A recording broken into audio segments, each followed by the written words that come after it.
Apocalipsis capítulo 19, versículos 11 al 21. Entonces vi el cielo abierto, y he aquí un caballo blanco, y el que lo montaba se llamaba Fiel y Verdadero, y con justicia juzga y pelea. Sus ojos eran como llama de fuego, y había en su cabeza muchas diademas, y tenía un nombre escrito que ninguno conocía sino él mismo.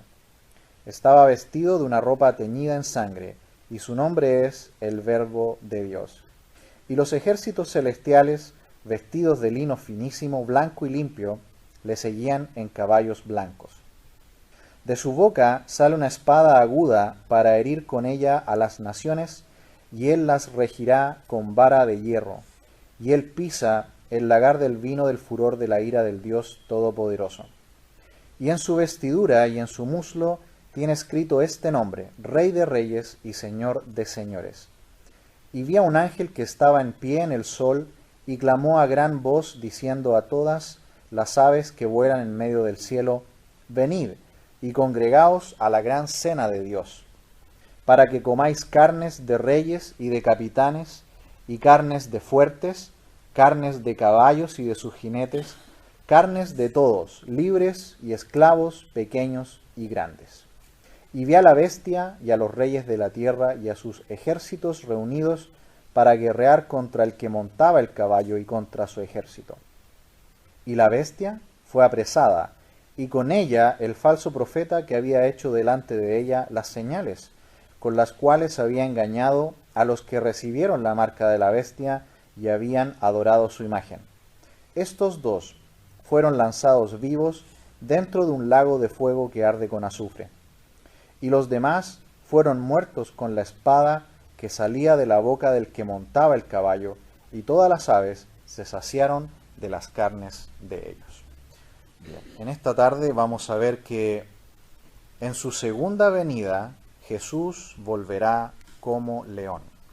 Esto es así porque recuerdan que en la primera venida de Cristo Él vino primero como cordero. Él vino a morir por nosotros. Cuando Juan lo ve en Juan capítulo 1, versículo 29, le llama el Cordero de Dios que quita el pecado del mundo. Así que Jesús en su primera venida, cuando muere en la cruz, vino como un cordero, vino como el sacrificio para la humanidad pecadora. Pero ahora en su segunda venida, que es una venida diferente, Él esta vez viene como león, viene con sus santos para establecer su reino de justicia sobre la tierra y castigar a sus opositores que no creyeron en Él. Es muy importante diferenciar aquí que el arrebatamiento y esta segunda venida no son el mismo evento. Permítame mencionar por lo menos 4 diferencias importantes. En la segunda venida, que es el evento que vamos a ver aquí en este capítulo 19, dice que todo ojo le verá, todo el mundo le verá. Pero en el arrebatamiento de la iglesia, no todo ojo le verá. Será una venida invisible.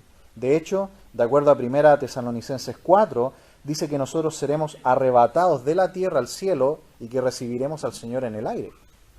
Por lo tanto, el Señor no baja a la tierra, sino que queda en el aire.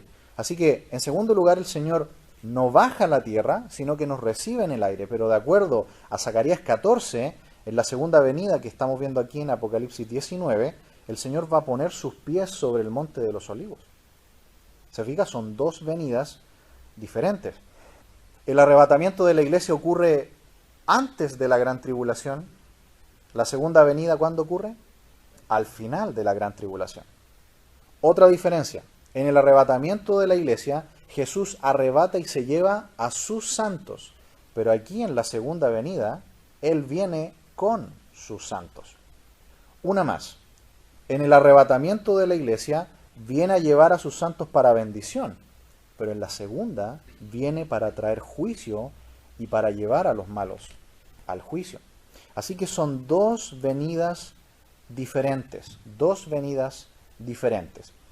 Es un pasaje un poco largo, son 11 versículos. Si lo pudiéramos dividir en partes por temas, vamos a ver que aquí en los versículos 11 al 13 vamos a ver la venida misma de Cristo. En el versículo 14, sus ejércitos. En los versículos 15 y 16, su autoridad, y finalmente versículos 17 al 21, su venganza. Vamos a ver entonces el versículo 11. Dice: Entonces vi el cielo abierto, y he aquí un caballo blanco, y el que lo montaba se llamaba Fiel y Verdadero, y con justicia juzga y pelea. Lo primero que dice el versículo 11 es, vi el cielo abierto. Esta expresión se repite una vez antes, lo vimos en el capítulo 4, en el versículo 1, parte diciendo que vio el cielo abierto. Y es muy interesante porque en la primera vez que se abre el cielo, en el libro de Apocalipsis, es para que la iglesia entre al cielo. Recordamos que la iglesia está en el cielo en el capítulo 4, y ahora el cielo nuevamente se abre para que la iglesia vuelva a salir tras el Señor Jesucristo. Así que se abre para que entremos, se cierra, y luego nuevamente se abre para que la iglesia baje otra vez, pero esta vez con Cristo, y para simplemente ver cómo el Señor Jesucristo va a luchar Él solo. Nosotros no vamos a hacer absolutamente nada. Dice el versículo también, he aquí un caballo blanco. Un caballo blanco. ¿Recuerdan cómo entró el Señor Jesús en la entrada triunfal a Jerusalén? Sentado en un pollino, en un asnillo, ¿cierto? En aquel tiempo, cuando un príncipe o un rey venía en una visita de paz, venía en un asnillo, en un pollino. Porque el Señor en su primera venida vino como cordero, vino en paz, vino a morir. Si el Señor hubiera sido recibido en esa ocasión, en esa entrada triunfal, habría empezado el reino mesiánico, pero estaba en la soberana voluntad y plan eterno de Dios que el Señor fuera rechazado, crucificado y muerto. De otra manera, no habríamos tenido salvación. ¿Cuándo va a empezar el reino? Más adelante, queda pospuesto para su segunda venida, y es entonces cuando se abre este paréntesis en el plan de Dios llamado la iglesia. Desde la muerte de Cristo hasta el último de los salvos está este tiempo en el que estamos ahora viviendo, que es el periodo de la iglesia. Algunos le llaman también el periodo de la gracia. Así que el Señor entra en paz, montado en un asnillo, pero ahora ya no viene en paz. ¿En qué viene montado? En un caballo. El caballo es el animal de la guerra. Los generales, los capitanes, los guerreros van a la lucha no sentados en un pollino, van sentados en un caballo. Y es un caballo blanco, simboliza la limpieza, la santidad y la justicia de el quien lo monta. También dice aquí el versículo 11 que el que lo montaba se llama Fiel y Verdadero. Se nos dice en el capítulo 1 de Apocalipsis que Él es el testigo fiel. También el mismo Señor Jesús dijo, yo soy la verdad y yo soy la luz del mundo. El mismo Señor Jesús anunció por su propia boca que Él iba a volver, pero esto ya está dicho desde el Antiguo Testamento. Si me permiten leer un pasaje en Zacarías 14, versículo 3 y 4. Dice, después saldrá Jehová. Mire cómo le llama a Jesús en el Antiguo Testamento. Le dice Jehová. Después saldrá Jehová y peleará con aquellas naciones como peleó en el día de la batalla, y se afirmarán sus pies en aquel día sobre el monte de los olivos, que está enfrente de Jerusalén al oriente, y el monte de los olivos se partirá por en medio hacia el oriente y hacia el occidente, haciendo un valle muy grande, y la mitad del monte se apartará hacia el norte y la otra mitad hacia el sur. Hasta ahí la lectura. Cuando el Señor baje entonces, se va a abrir un gran valle donde será esta gran batalla. En el Nuevo Testamento encontramos lo mismo. ¿Recuerdan cuando el Señor asciende al cielo y los apóstoles se quedan ahí mirando y unos ángeles? ¿Recuerdan lo que le dicen? Eso está en Hechos capítulo 1, versículo 9. Dice, y habiendo dicho estas cosas, viéndolos ellos, fue alzado y le recibió una nube que les ocultó de sus ojos. Y estando ellos con los ojos puestos en el cielo, entre tanto que él se iba, he aquí se pusieron junto a ellos 2 varones con vestiduras blancas, los cuales también les dijeron, varones galileos, ¿por qué estáis mirando al cielo? Este mismo Jesús que ha sido tomado de vosotros al cielo, así vendrá como le habéis visto ir al cielo. ¿El Señor vuelve? Sí, va a volver. Lo dice tanto el Antiguo Testamento como el Nuevo Testamento. Y yo sé que hay personas que a veces se burlan de eso, ¿no? Hay personas que dicen, ustedes están esperando a su Señor Jesucristo. Pero ¿y dónde está que no vuelve? Primera de Pedro capítulo 2, versículo 3, nos habla de esto, de que se van a burlar, pero dice que es una señal del último tiempo, de los postreros días. El apóstol Pedro dice, sabiendo primero esto, que en los postreros días vendrán burladores, andando según sus propias concupiscencias, diciendo, ¿dónde está la promesa de su advenimiento? Porque desde el día en que los padres durmieron, todas las cosas permanecen así como desde el principio de la creación. Hasta ahí la lectura. Y esto es cierto. Muchos quizás se burlan de nosotros por la esperanza que tenemos, pero nosotros creemos firmemente en que el Señor volverá. Primero por nosotros, en el arrebatamiento, luego vendrá este periodo de tiempo llamado la gran tribulación, y al final de la tribulación volveremos con Él para simplemente observar cómo Él destruye a sus enemigos. El Señor Jesús también habló de este evento en Mateo capítulo 24. Mateo 24 versículos 27 al 31. Dice, porque como el relámpago que sale del oriente y se muestra hasta el occidente, así será también la venida del Hijo del Hombre. Porque donde quiera que estuviera el cuerpo muerto, allí se juntarán las águilas. E inmediatamente después de la tribulación de aquellos días, el sol se oscurecerá, y la luna no dará su resplandor, y las estrellas caerán del cielo, y las potencias de los cielos serán conmovidas. Entonces aparecerá la señal del Hijo del Hombre en el cielo. Y entonces lamentarán todas las tribus de la tierra, y verán al Hijo del Hombre viniendo sobre las nubes del cielo con poder y gran gloria. Volviendo entonces a nuestro pasaje, el versículo 11 también dice que con justicia juzga y pelea. Así lo leímos recién en Zacarías 14, versículo 3. Después saldrá Jehová y peleará con aquellas naciones como peleó en el día de la batalla. El Señor Jesús vuelve para defender a su pueblo Israel, que en ese momento estará bajo el inminente ataque de todas las fuerzas del anticristo. Recordemos, hermanos, que modernamente el pueblo de Israel recién en 1948 ha vuelto a ser una nación, un país, digamos territorialmente hablando, bajo una bandera propia, y recién hoy es que el pueblo de Israel puede autodefenderse. Antes de eso eran totalmente desvalidos, eran como una tribu errante. Por eso que, por ejemplo, en la época medieval fueron tan maltratados tan fácilmente porque no tenían cómo defenderse. Cuando llegaron a la época de la Alemania de Hitler, tampoco tenían cómo defenderse porque no eran una nación. Hoy día los países ya lo piensan dos veces antes de atacar a Israel. Desde 1948, que Israel es un país, han logrado en el día de hoy tener el tercer ejército más poderoso del mundo. Justamente cuando empezó la nación en el 48, de inmediato la Liga Árabe le declaró la guerra y Israel peleó solo contra 6 países. Pero al cabo de un año, Israel derrotó a los 6 países. Es algo increíble. Luego en 1967, en la Guerra de los 6 días, Israel peleó contra 6 países solo y también los derrotó.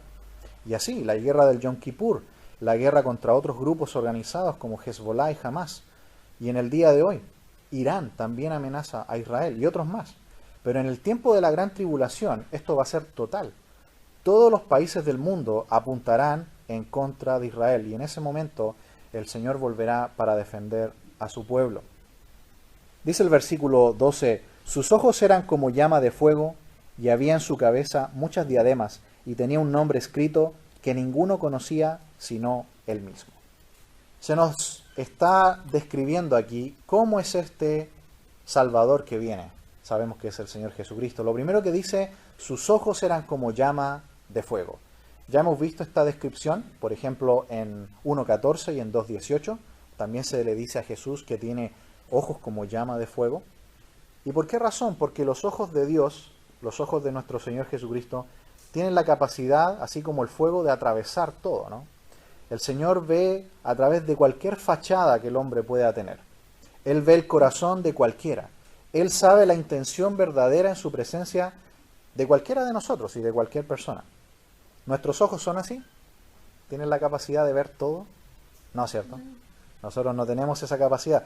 Por eso que es tan importante tener cuidado cómo juzgamos. El Señor juzga bien. Dice aquí, Él con justicia juzga y pelea. Porque tiene ojos de llama de fuego. Él puede verlo todo claramente. Nosotros no. Nosotros no tenemos esos ojos. Así que tenemos que tener mucho cuidado porque es muy fácil ser injustos cuando hablamos, cuando pensamos. El único que lo sabe todo bien y ve todo claramente es Él. Él tiene ojos como llama de fuego. Y también dice que En su cabeza hay muchas diademas. Hay una diferencia en el texto original entre una corona estéfanos, que es esa corona que le daban a los que ganaban en los Juegos Olímpicos, ¿cierto? Esas ramitas de olivo, pero aquí no dice estéfanos, aquí dice diadema. Diadema es la corona del rey. El Señor, cuando vuelva aquí en esta venida, vuelve como el soberano, como el todopoderoso. Recordemos que Él tomó el rollo, que era el título de propiedad de la creación. Él ahora es el dueño absoluto de la creación. Recordemos que esto se le dio por mucho tiempo a Satanás. Él ha tenido el control del mundo hasta aquí. Así lo dice el mismo Juan en el capítulo 5 de su primera epístola. El mundo entero está bajo el maligno. Él está dominando lamentablemente hoy en la creación. Pero ¿quién va a tomar un día el rollo, el título de propiedad del mundo y de la creación? El Señor Jesús. Y nunca más va a estar en las manos equivocadas. Dice también, y tenía un nombre escrito que ninguno conocía sino Él mismo. Es un poco misterioso por qué dice esto, porque el pasaje no lo explica demasiado, pero autores como Ironside dan una muy buena explicación. Él dice, ¿quién es el único que realmente conoce al Hijo de Dios perfectamente? El Padre, ¿cierto? El Padre, su propio Padre. El único que realmente conoce al Hijo perfectamente es el Padre. Por lo tanto, nadie, ninguno de nosotros le conoce tan profundamente como el mismo Padre. Por eso que tiene un nombre que a nosotros no nos cabe en nuestra inteligencia, en nuestra capacidad de comprensión. El único que conoce realmente al Hijo es el Padre. Y aquí se nos dice cuál es ese nombre. Capítulo 19 de Apocalipsis, estamos, versículo 13. Estaba vestido de una ropa teñida en sangre, y su nombre es el Verbo de Dios.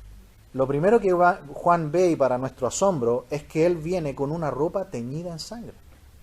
Por supuesto, es su propia sangre. La sangre de él con la cual él pagó su culpa. Recordemos que él es el Cordero inmolado, y cuando Juan lo ve en el capítulo 5 de Apocalipsis, cuando él lo ve dice, y lo vi como un Cordero inmolado. Es decir, el Señor Jesús, cuando nosotros lo veamos, va a tener las marcas de la crucifixión. Cuando el Señor Jesús apareció a los apóstoles con su cuerpo ya transformado, recuerdan que Tomás metió la mano en el costado, es decir, él tiene las marcas en su cuerpo y las va a tener por la eternidad. Por eso que cuando Juan lo ve, dice, y lo vi como un cordero inmolado. Se nos dice también en la Escritura que es un cordero que estaba inmolado desde antes de la fundación del mundo. Y esto es porque Dios, recordemos que Dios es absoluto, es un ser inmutable, Él no puede adquirir un nuevo atributo ni perder un atributo. Él no es que por nuestro pecado Él aprendió ahora a ser perdonador y misericordioso y lleno de gracia. No, Él siempre ha sido perdonador, lleno de gracia. Por eso que la Biblia nos dice que Jesús era un cordero que estaba inmolado desde antes de la fundación del mundo. Es decir, Dios no ha desarrollado ningún atributo tardío. Él siempre ha sido igual, Él no cambia. Él no puede ganar ni perder ningún atributo. Es decir, Dios siempre ha tenido una naturaleza perdonadora y misericordiosa. Y el nombre es el Verbo de Dios. Esta expresión única de Juan la encontramos por primera vez en el Evangelio. En Juan 1.1 él escribió, en el principio era el Verbo y el Verbo era con Dios y el Verbo era Dios. La palabra verbo en el original griego es la palabra logos. Y logos significa simplemente palabra. Desde el Antiguo Testamento, la palabra de Dios, en hebreo es davar es palabra en hebreo, es la expresión todopoderosa de Dios. Fue la palabra de Dios la que creó el mundo. Dios habló y el mundo fue hecho. Incluso el Señor Jesús después en Mateo 4 dice, no solo de pan vivirá el hombre, sino de toda palabra que sale de la boca de Dios. Es decir, la palabra de Dios da vida, es creadora, simplemente Dios pronuncia y el mundo es. Por lo tanto, este término logos, palabra, ha llegado incluso modernamente a usarse para referirnos a las ciencias racionales, ¿no? Y con las que se hace el estudio científico, por ejemplo, tecnología. Ahí está la palabra logos al final. La astronomía, la teología, que es la ciencia que estudia a Dios en su palabra, la Biblia. Todas las ciencias que terminan en logía, ahí está la palabra logos. Nosotros, como hijos de Dios y el pueblo de Israel también, aceptamos Génesis 1:1, ¿cierto? En el principio creó Dios los cielos y la tierra. Creemos que Él es el creador y el dador de todas las cosas. Y eso no está en discusión. Pero todos los demás pueblos paganos no creían en esto. Por lo tanto, inventaron los mitos. Todas esas explicaciones del origen del mundo, las enfermedades, los terremotos, las erupciones volcánicas, como ellos no creían en el Dios de la Biblia, en el que nosotros creemos y que el pueblo de Israel creía, y lo vemos claramente, por ejemplo, en los libros poéticos y sapienciales, como los Salmos, Proverbios y Eclesiastés, por eso que en esos libros usted ve una sabiduría eminentemente práctica, dirigida a la conducta de las personas. Pero los pueblos paganos no tenían eso, por eso que desarrollaron toda esta mitología. Pero en esa honestidad que ellos tuvieron, por ejemplo los griegos, ellos sabían que tenía que haber un logos, una explicación racional a todas estas explicaciones realmente falsas que eran los mitos. Por eso que es tan interesante que Juan ocupe la palabra logos para referirse al Señor Jesús. Y lo usa en el término de que el logos de Dios, es decir, el Señor Jesucristo, es la revelación completa de Dios en forma humana. Ese es su Hijo, nuestro Señor Jesucristo. Por eso que allí mismo, en Juan capítulo 1, versículo 18, dice, a Dios nadie le vio jamás. El unigénito Hijo que está en el seno del Padre, es decir, dentro del pecho del Padre, Él le ha dado a conocer. Así que Jesús, como el Logos de Dios, es el revelador del Padre. Ahí la palabra le ha dado a conocer es la palabra original exegesato. De allí viene la palabra exégesis, ¿no? Exégesis es, por ejemplo, el estudio de la Biblia, donde nosotros queremos sacar el significado del texto. Eso es una exégesis. Así que Jesús, que está dentro del Padre, y el Padre que está dentro del Hijo, así lo dice él en Juan 17, el Hijo sale desde dentro del Padre, viene en forma humana a este mundo, y viene aquí a dar su vida. Y después vuelve al cielo con el triunfo completo, y ahora vuelve otra vez para poner el juicio y el punto final a la historia. Así que eso significa el Verbo de Dios. Jesús es la revelación completa y máxima de Dios en forma humana. Versículo 14. Y los ejércitos celestiales, vestidos de lino finísimo, blanco y limpio, le seguían en caballos blancos. Así que del 11 al 13 vimos la descripción del Señor Jesús, que viene para poner punto final a la historia, a la gran tribulación, al ataque y a sus opositores. Y ahora en este versículo 14 vemos la descripción de los ejércitos celestiales. Aquí vemos a la iglesia volviendo con el Señor Jesús. Esos son sus santos. No son los ángeles, son sus santos, son su iglesia, que había sido arrebatada previamente y que ya estaba en el cielo a partir del capítulo 4. En la epístola de Judas, que está una antes del libro de Apocalipsis, dice el versículo 14 y 15 de Judas, de estos también profetizó Enoc, séptimo desde Adán, diciendo, he aquí vino el Señor con sus santas decenas de millares para hacer juicio contra todos y dejar convictos a todos los impíos de todas sus obras impías que han hecho impíamente y de todas las cosas duras que los pecadores impíos han hablado contra Él. ¿Han negado al Señor Jesucristo? ¿No quisieron creer en Él? Luego de toda la serie de juicios que hemos visto a través del libro, vemos que aquí finalmente el Señor viene y pone el punto final porque no han querido creer. También 2 Tesalonicenses, capítulo 1, versículo 7 en adelante, dice lo siguiente. Y a vosotros que sois atribulados, daros reposo con nosotros, cuando se manifieste el Señor Jesús desde el cielo con sus ángeles de poder en llama de fuego, para dar retribución a los que no conocieron a Dios ni obedecen al Evangelio de nuestro Señor Jesucristo, los cuales sufrirán pena de eterna perdición, excluidos de la presencia del Señor y de la gloria de su poder, cuando venga en aquel día para ser glorificado en sus santos y ser admirado en todos los que creyeron, por cuanto nuestro testimonio ha sido creído entre vosotros. Hasta ahí la lectura. Esto se parece mucho a una imagen cultural que había en aquel tiempo. Por ejemplo, cuando el ejército romano volvía de una guerra, se hacía un desfile por la avenida principal de Roma, que era la Vía Apia, se llamaba, y allí eran ovacionados y recibidos, ¿no?, con muchos vítores. Y era todo un desfile donde iban los soldados triunfantes y atrás venían los prisioneros encadenados. Muchos de ellos eran ejecutados, otros eran vendidos como esclavos y otros eran puestos en cárceles. De una manera similar va a ser este final del mundo rebelde, cuando el Señor Jesucristo vuelva para aplastar toda esta rebelión del mundo. Él viene en su caballo blanco con su gran espada y sus santos vienen en ropas blancas. Algunos ejércitos del mundo, yo no sé si usted los ha visto, algunos tienen una ropa blanca, pero solamente la ropa de gala, no es la ropa con la que se combate, ¿no? Pero aquí vemos que los santos vienen vestidos de blanco, porque realmente no van a participar en la guerra. El Señor ni siquiera tampoco va a pelear.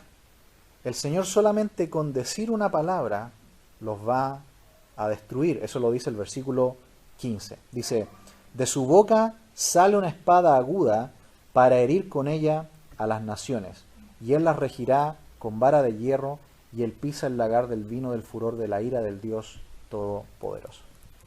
Esta imagen de la espada larga aparece también en el capítulo 1, versículo 16. Aquí hay un término técnico que es bueno explicar, porque en el Nuevo Testamento hay dos palabras para espada. Una se usa en Efesios 6, 18, donde dice que tenemos que tener la espada del Espíritu, que es la palabra de Dios. Esa es una espada corta, una espada de defensa, algo así como un corvo.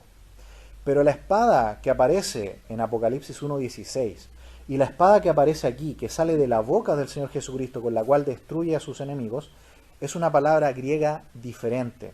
Es una palabra que significa una espada larga de dos filos. Es la espada de la guerra, la espada que hiere, la espada de ataque. Con ella, dice, va a herir a las naciones y las va a regir con vara de hierro. ¿Recuerdan el Salmo 2, que lo vimos hace poco? En el Salmo 2.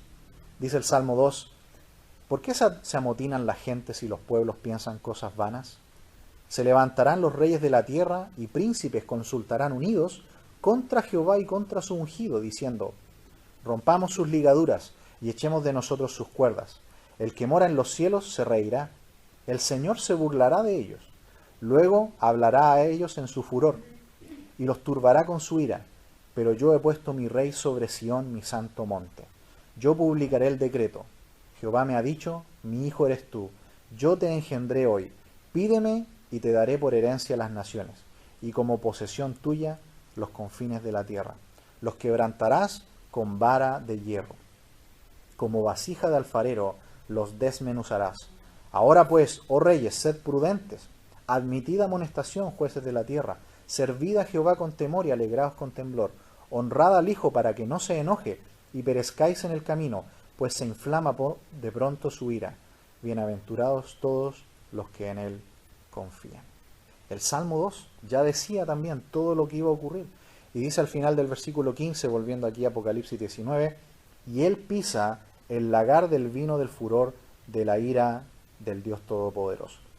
Sabemos que el lagar es como una pileta, no muy grande, de roca, donde se pone la uva allí, ¿no?, cosechada, madura, y se pisa literalmente con los pies, y así se produce el jugo, ¿no? Aquí entonces la representación de juicio es total. Esas uvas que van a estar allí destrozadas son las personas que van a ser juzgadas, y el jugo es la sangre de ellos que correrá en el día de la ira de Dios, en la segunda venida de Cristo. Y este lagar es el mundo, y este día no está demasiado lejos. Dice el versículo 16, y en su vestidura y en su muslo tiene escrito este nombre, Rey de Reyes y Señor de Señores. Este es el nombre de su segunda venida. ¿Qué va a pasar con todo señor, hombre poderoso y todo rey de la tierra? Van a tener que doblar sus rodillas. Ya no va a haber nunca más sistemas humanos de gobierno, nunca más sistemas de economía humanos y nunca más religiones falsas creadas por el hombre. Ahora por fin, quien reinará sobre el mundo, va a ser el único que será adorado, el Señor Jesucristo. El único que gobernará con perfecta justicia va a ser Él. Y por fin se va a aplicar verdadera justicia en este reino milenial que es un prólogo, una introducción a lo que será el reino celestial eterno. Por fin se va a cumplir completo lo que dice Isaías 9:6.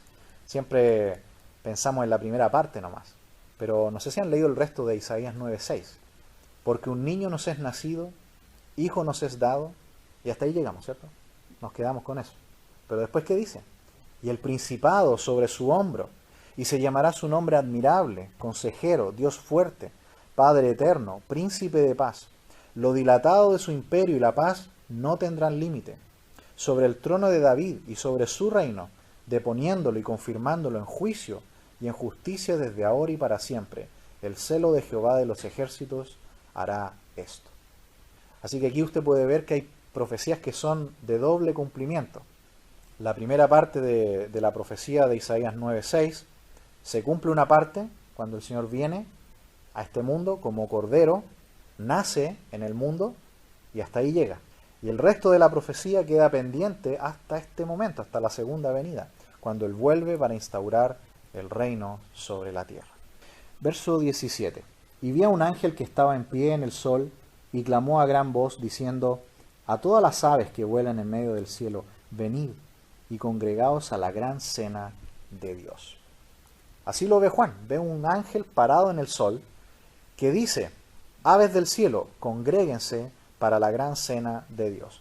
Otra expresión muy extraña, ¿no? Las aves que vienen a comer las carnes de los muertos de este gran día de la ira de Dios. Lo encontramos 3 veces. En capítulo 18, ¿recuerdan cuando el sistema Babilonia sea destruido? Y aquí en este capítulo 2 veces, en el versículo 17 y en el versículo 21.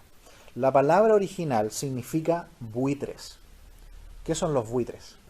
Son aves carroñeras que se alimentan de cuerpos muertos. Vienen para comer los cuerpos muertos. Es un gran contraste, ¿no?, entre las bodas del Cordero y la cena de Dios que vemos acá. En las bodas del Cordero, que es capítulo 19, versículos 1 al 10, vimos esta gran fiesta de alegría en la cual la iglesia, que somos nosotros, ya no vamos a ser más novia, vamos a pasar a ser la esposa de Cristo. Pero después acá tenemos otra cena, que es la cena de Dios, donde dice el Salmo 2, el Creador se burlará de ellos, se reirá de ellos. No quisieron creer, blasfemaron su nombre y ahora ya no hay más tiempo de gracia. Vino el Señor Jesucristo y solamente con una palabra de su boca destruyó a todos. Y ahora el ángel llama a las aves carroñeras del cielo. Hubo otro pasaje donde se tradujo águila. El águila creo que también es un ave carroñera. El buitre también, ¿no? Y vienen y comen todos estos cuerpos destruidos en el día de la gran ira de Dios. Así lo dice el verso 18. Para que comáis carnes de reyes y de capitanes, y carnes de fuertes, carnes de caballos y de sus jinetes, y carnes de todos, libres y esclavos, pequeños y grandes. ¿Se va a salvar alguien en ese día de los que no creyeron? Dice incluso pequeños y grandes. Todos rebeldes en contra de Dios. Grandes, pequeños, nadie se escapa en su rebeldía ante el Dios Todopoderoso. Y la pregunta que nosotros nos podemos hacer a nosotros mismos, y quizás a las personas que nosotros conocemos y que no han querido creer en Cristo, podríamos preguntarles: ¿a qué cena quieres asistir? ¿A la del versículo 1 al 10 o a la del 11 al 21? Hay dos. Está la de la unión con Cristo y está la de los destruidos por Cristo en los versículos 11 al 21. Versículo 19. Y vi a la bestia y a los reyes de la tierra y a sus ejércitos reunidos para guerrear contra el que montaba el caballo y contra su ejército. No sé si usted se da cuenta de aquí de la rebeldía total del hombre. ¿Cómo el hombre puede ser capaz de creer que tiene una oportunidad siquiera ante el Todopoderoso? Y aquí se organizan y se ponen en guerra ante el Creador. Pero así de duro, hermanos, y de obstinado es el corazón del hombre sin Dios. Piensan que pueden hacerle frente a Dios. Todo este imperio romano revivido, con sus 10 reinos, van a organizar a todas las naciones para tratar de enfrentarse contra el pueblo de Israel y contra su Salvador.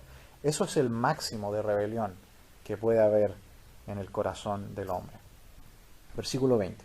Y la bestia fue apresada, y con ella el falso profeta, que había hecho delante de ella señales con las cuales había engañado a los que recibieron la marca de la bestia y habían adorado su imagen. Estos dos fueron lanzados vivos dentro de un lago de fuego que arde con azufre. Es interesante la expresión allí, fue apresada, significa la agarró por el cuello. Es como cuando hay un animal salvaje que se está moviendo y moviendo y moviendo, y de repente viene otro más grande y lo agarra y lo deja quieto. Esa es la idea. Lo agarró a los dos, a la bestia, al anticristo y al falso profeta, y si usted lo acaba de leer aquí, serán los primeros habitantes del lago de fuego. Hay una diferencia entre infierno y lago de fuego. Yo sé que culturalmente le llamamos infierno, pero realmente el infierno, la palabra Gehenna, es el Hades, y el Hades es el lugar previo al lago de fuego. Si usted se fija en el capítulo 20, está al ladito, capítulo 20, mire conmigo el versículo 14. Y la muerte y el Hades fueron lanzados al lago de fuego. ¿Dónde van las personas que mueren hoy, no habiendo creído en Cristo? Van a un lugar llamado el Hades. Y allí están ya sufriendo y privados de la presencia de Dios. Este lugar, Hades, va a ser tomado en ese día final y va a ser vaciado en otro lugar que es el lugar definitivo, que se llama el lago de fuego. Pero ya hay dos habitantes allí. Son el anticristo y el falso profeta. ¿Dónde está Satanás en este trío satánico que es una especie de imitación de la Santísima Trinidad? En el capítulo 20, versículo 1, dice: vi a un ángel que descendía del cielo con la llave del abismo y una gran cadena en la mano, y prendió al dragón, la serpiente antigua que es el diablo y Satanás, y lo ató por 1000 años, y lo arrojó al abismo. Es decir, Satanás no va a ser lanzado al lago de fuego junto con el anticristo y el falso profeta, que son como los títeres de Satanás. Satanás va a ser atado, aparentemente, en el Hades, o si es que queremos considerarlo como un lugar diferente, el abismo. Y allí va a estar encerrado durante todo el reino milenial de Cristo, que es lo que se nos enseña en el capítulo 20. Versículo 21. Y los demás fueron muertos con la espada que salía de la boca del que montaba el caballo, y todas las aves se saciaron de las carnes de ellos. Así que los dos conspiradores de Dios, el anticristo, que comandó el sistema de gobierno del mundo, que va a ser el Dios adorado durante la gran tribulación, y por otro lado el falso profeta, que va a ser el líder de la religión mundial única durante la gran tribulación y a la que vamos en camino, son los dos primeros en ser lanzados. Ellos desviaron al mundo de Cristo, pero eso no quita la culpa de los individuos, ¿lo ven? El ser humano tiene la responsabilidad moral de venir a Dios y de venir a Cristo por el perdón de sus pecados, no de adorar a ningún otro. Dice aquí que estas personas fueron muertas con la palabra de Dios, ¿no? Esa es la espada que sale de la boca de Dios. Hemos visto entonces en este día que en su venida Jesús volverá como león. Y siempre todas estas enseñanzas acerca de la profecía siempre tienen un llamado para la iglesia en el día de hoy a vivir de una manera más santa. Por ejemplo, se nos llama a participar de la cena del Señor, a recordar, ¿recuerdan lo que dice el texto? A recordar la muerte hasta que, ¿cuándo? Hasta que Él venga. También debemos responder a la vida espiritualmente, no carnalmente, como dice Colosenses capítulo 3. También debemos relacionarnos en amor y consolarnos unos a otros, como dice Primera a Tesalonicenses capítulo 4, versículo 18. También en Hebreos 10:25 dice que no debemos dejar de congregarnos, como algunos tienen por costumbre, y cuanto más que veis que aquel día se acerca, es decir, su venida. También la firmeza espiritual nos llama Santiago 5:8 y alcanzar a los perdidos, también ahí en la epístola de Judas, en los versículos 20 al 23. Así que la venida de Cristo inminente es un llamado de atención a los que no han creído en Él. Ellos deben temblar, pero nosotros que ya hemos creído en Él, debemos ser llamados a una consagración mayor de nuestras vidas. Que este conocimiento de las cosas futuras que vienen inminentemente nos lleven a vivir una vida más santa para la gloria de Cristo. Vamos a orar.